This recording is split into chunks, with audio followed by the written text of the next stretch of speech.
নমস্কার বন্ধুরা, welcome to cricket and football hub. তো বন্ধুরা, এই ভিডিওতে তোমাদের মধ্যে বেশ কয়েকটা গুরুত্বপূর্ণ আপডেট নিয়ে আলোচনা করার আছে। সেহেতু এই ভিডিওটা একটু না স্কিপ করে তোমাদের পুরোটা দেখার অনুরোধ থাকলো।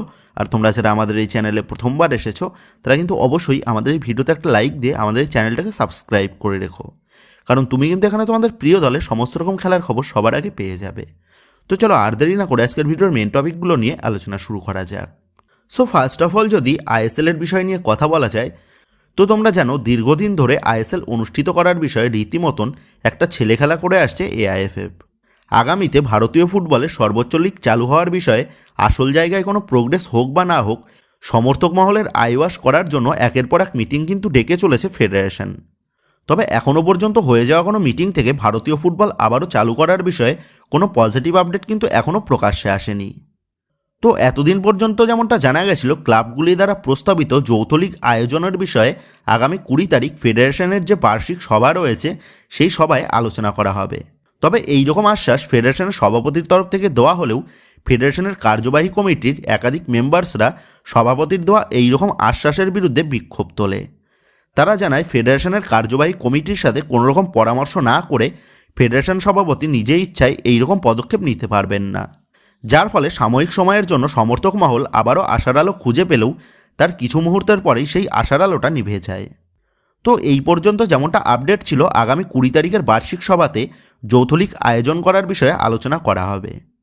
তবে এর মাঝেই অর্থাৎ গতকাল ফেডারেশনের তরফ থেকে আরও একটা পদক্ষেপ গ্রহণ করা হয়েছে।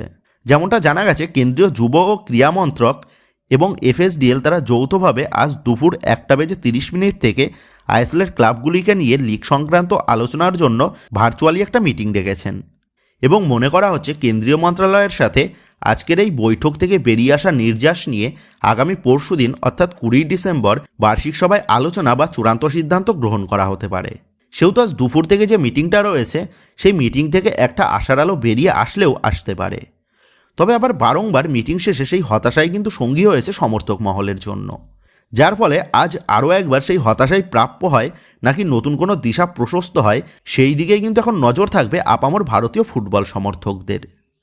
তো একদিকে যেমন আইএসএল অনুষ্ঠিত হওয়ার বিষয়ে শীতকালের ভোরের কুয়াশার মতন অস্পষ্ট হয়ে রয়েছে, অপর দিক দিয়ে ভারতীয় ফুটবলের আর এক গুরুত্বপূর্ণ লিগ অর্থাৎ আই লিগ অনুষ্ঠিত হওয়ার বিষয়েও বর্তমানে বেশ জটিলতার সৃষ্টি হয়েছে।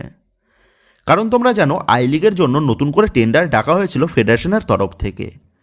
তবে শেষ পর্যন্ত এসে ভারতীয় সর্বোচ্চ লিগ চালানোর বিষয়ে যেমন কোনো সংস্থা এগিয়ে আসেনি, তো ঠিক সেইভাবেই আই লিগের ক্ষেত্রেও একই জিনিসটাই হয়েছে। সেহেতু কল্যাণ চৌবের নেতৃত্বে ভারতীয় ফুটবল 1 ইঞ্চিও এগিয়েছে নাকি জানি না, তবে কয়েকশো ফুট যে পিছিয়ে এসেছে তা কিন্তু নিঃসন্দেহেই বলা যায়। সেক্ষেত্রে এখন আমরা সকলেই আশা করব ভারতীয় ফুটবলের সুদিন দ্রুত ফিরে আসার পাশাপাশি ফেডারেশন থেকে অকল্যাণবাবুর যুগটাও যেন দ্রুত শেষ হয়ে যায়। সো এবার নেক্সট আপডেটগুলো বেরিয়ে আসছে মোহনবাগানকে নিয়ে। আর এই মুহূর্তে দাঁড়িয়ে মোহনবাগানকে নিয়েও বেশ কিছু গুরুত্বপূর্ণ আপডেট প্রকাশ্যে এসেছে।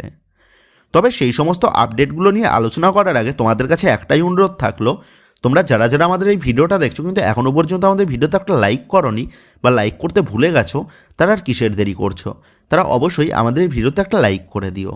আর রোজ রোজ ভারতীয় ফুটবল রিলেটেড এইরকম লেটেস্ট আপডেটগুলো সবার আগে জানার জন্য যারা এখনও পর্যন্ত আমাদের চ্যানেলটাকে সাবস্ক্রাইব করনি, তারা অবশ্যই আমাদের চ্যানেলটাকে সাবস্ক্রাইব করে আমাদের পরিবারের সাথে যুক্ত হয়ে যেও। সো সর্বপ্রথম যদি মোহনবাগানের ব্যানের বিষয়ে কথা বলা যায়, তো তোমরা অনেকেই জানো এএফসির তরফ থেকে 2027-28 মরশুম পর্যন্ত ব্যান করা হয়েছে মোহনবাগানকে। তবে অনেকের মনেই একটা প্রশ্ন আছে যে এএফসি যেহেতু মোহনবাগানকে ব্যান দিয়েছে, সেহেতু মোহনবাগান কি 2 মরশুমের জন্য আর নতুন কোনো প্লেয়ার কিনতে পারবে না? তো এই বিষয়ে তোমাদের জানিয়ে রাখি, এএফসির তরফ থেকে মোহনবাগানকে যে ব্যান দেওয়া হয়েছে সেই ব্যান শুধুমাত্র কার্যকর হবে এএফসির সমস্ত প্রতিযোগিতামূলক টুর্নামেন্টে।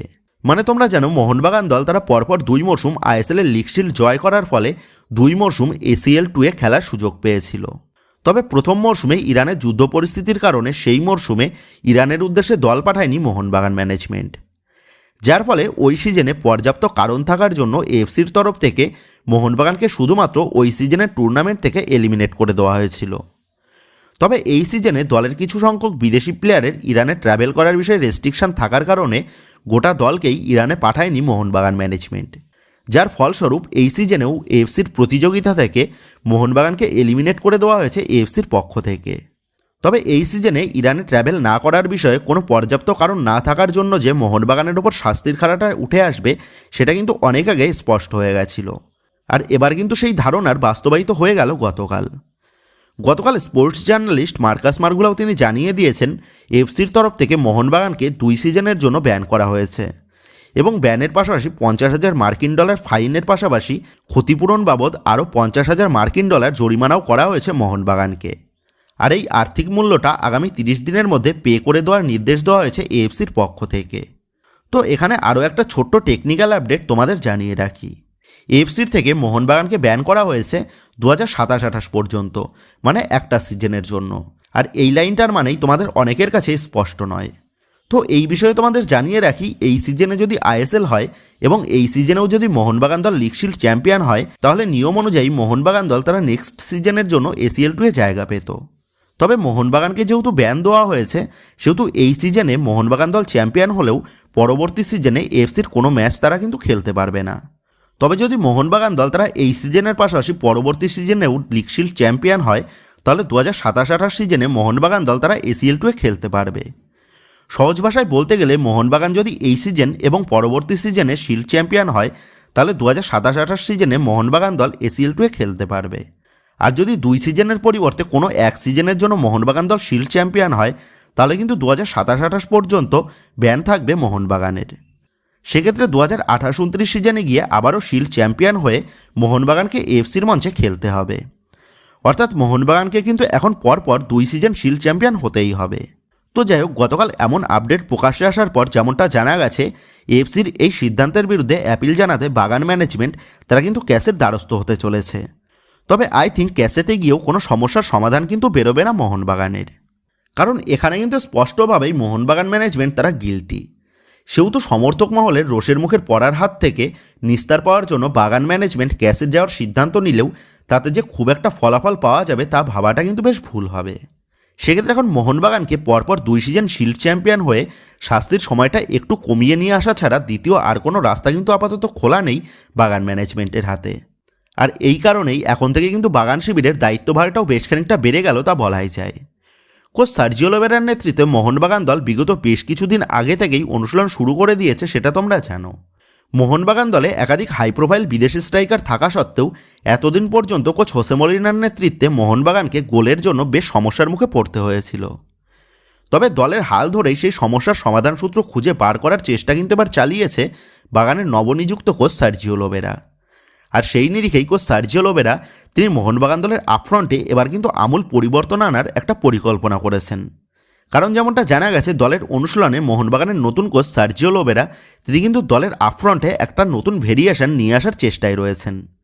যেমনটা অনুশীলনে দেখা গেছে, দলের আপফ্রন্টের 2 উইংয়ের মধ্যে লেফট উইংয়ে রবসন রবিনো এবং রাইট উইংয়ে লিস্টন কোলাসোকে রেখে আক্রমণ ভাগের জোড়া কাণ্ডারি হিসাবে তিনি ব্যবহার করেছেন জেসন কামিংস এবং জেমি ম্যাকলারেনকে। আর দলের আপফ্রন্টে লিস্টন কোলাসোকে নতুন পজিশনে খেলানোর পাশাপাশি 3 বিদেশিকে রেখেই দলের আক্রমণ ভাগ সাজানোর মূল ছক করছেন কোচ সার্জিও লোবেরা, যেটা কিন্তু এর আগে তেমন একটা দেখা যায়নি কোচ হোসে মলিনার আমলে। সেক্ষেত্রে এটা বলাই যায় কোচ সার্জিও লোবেরা মোহনবাগান দলের দায়িত্ব নিয়েই দলের আক্রমণ ভাগের 3 বিদেশিকে একসাথে ব্যবহার করার একটা অভিনব সিদ্ধান্ত তিনি নিয়েছেন। আর আমরা সকলেই আশা করব কোচ সার্জিও লোবেরার নেতৃত্বে মোহনবাগান দলের আপফ্রন্ট আরও দ্বিগুণ বেশি শক্তিশালী হয়ে উঠবে। কোচ সার্জিও লোবেরার নেতৃত্বে মোহনবাগান দল বেশ কিছুদিন অনুশীলন সেরেছে, সেটা তোমরা জানো। তবে এই কদিনের অনুশীলনে দলের ছেলেরা কতটা কোচ সার্জিও লোবেরার রণনীতি অ্যাডপ্ট করতে পেরেছেন তা দেখে নেওয়ার জন্য এবার কিন্তু মোহনবাগান দল একটা অনুশীলন ম্যাচ খেলার সিদ্ধান্ত নিয়েছে। যেমনটা জানা গেছে, আগামী শুক্রবার অর্থাৎ আগামীকাল ডায়মন্ড হারবার এফসির বিরুদ্ধে একটা অনুশীলন ম্যাচ খেলার সিদ্ধান্ত নিয়েছে মোহনবাগান দল। আর এই রকম অনুশীলন ম্যাচ খেলাতে কোচ হোসে মলিনার নেতৃত্বে তেমন একটা কিন্তু দেখা যায়নি মোহনবাগান দলকে। সেহেতু কোচ সার্জিও লোবেরার নেতৃত্বে দলের আপফ্রন্টে নতুন ভ্যারিয়েন্ট আনার পাশাপাশি এইরকম অনুশীলন ম্যাচ খেলার পরিকল্পনা দেখে এটা কিন্তু বলাই যায় কোচ অ্যান্তোনিও লোপেজ হাবাসের পর এবার হয়তো একটা সঠিক কোচের হাতে দায়িত্বভার পড়েছে মোহনবাগান দলের। সো কোচ সার্জিও লোবেরার নেতৃত্বে মোহনবাগান দল এবার কেমন পারফরমেন্স করে সেই দিকে কিন্তু এবার নজর থাকবে আপামর বাগান সমর্থকদের। তো তোমাদের জানিয়ে রাখি, আগামীকালের অনুশীলন ম্যাচের কোনো লাইভ টেলিকাস্ট কিন্তু করানো হবে না। সো শুধুমাত্র ম্যাচ শেষে ম্যাচের স্কোর লাইনটাই কিন্তু জানা যেতে পারে এবং খুব সম্ভবত দলের প্লেয়ারদের পারফরমেন্স কেমন ছিল সেইটুকু জানা যেতে পারে। সেক্ষেত্রে ম্যাচ শেষের পরবর্তী ভিডিওতে আমরা সেই আপডেটগুলো তোমাদের মধ্যে শেয়ার করে দেওয়ার চেষ্টা করব। তো বন্ধুরা, এই ভিডিওতে এই আপডেটগুলো নিয়েই তোমাদের মধ্যে আলোচনা করার ছিল। তো আশা করি ভিডিওটা তোমাদের ভালো লেগেছে। তো যদি ভিডিওটা ভালো লেগে থাকে তাহলে ভিডিওতে লাইক দিয়ে চ্যানেল সাবস্ক্রাইব করে পাশে থাকা বেল আইকনটা অবশ্যই প্রেস করে দিও। আর তোমরা যারা এখনও পর্যন্ত আমাদের সোশ্যাল মিডিয়া পেজের সাথে যুক্ত হওনি, তারা নিচে ডিসক্রিপশন বক্সের লিঙ্ক থেকে আমাদের সোশ্যাল মিডিয়া পেজের সাথে যুক্ত হয়ে যেতে পারো। কারণ এখন কিন্তু সমস্ত রকমের লেটেস্ট আপডেটগুলো সবার আগে আমাদের সোশ্যাল মিডিয়া পেজেই পোস্ট করা হয়। আর তোমরা এখন ফেসবুক এবং ইনস্টাগ্রামে গিয়ে তোমরা আমাদের এই চ্যানেল নাম লিখে সার্চ করলেও তোমরা কিন্তু আমাদের ফেসবুক এবং ইনস্টাগ্রাম পেজটাও খুঁজে পেয়ে যাবে। সেক্ষেত্রে তোমার প্রিয় দলের সমস্ত রকম লেটেস্ট আপডেট সবার আগে জানার জন্য এবং আমার সাথে সরাসরি যে কোনো বিষয়ে কথা বলার জন্য তোমরা অবশ্যই মনে করে আমাদের সোশ্যাল মিডিয়া পেজের সাথে যুক্ত হয়ে যেও। তো বন্ধুরা, এই ভিডিওটা এটুকুই ছিল। তো আসি বন্ধুরা, দেখা হচ্ছে পরের ভিডিওতে।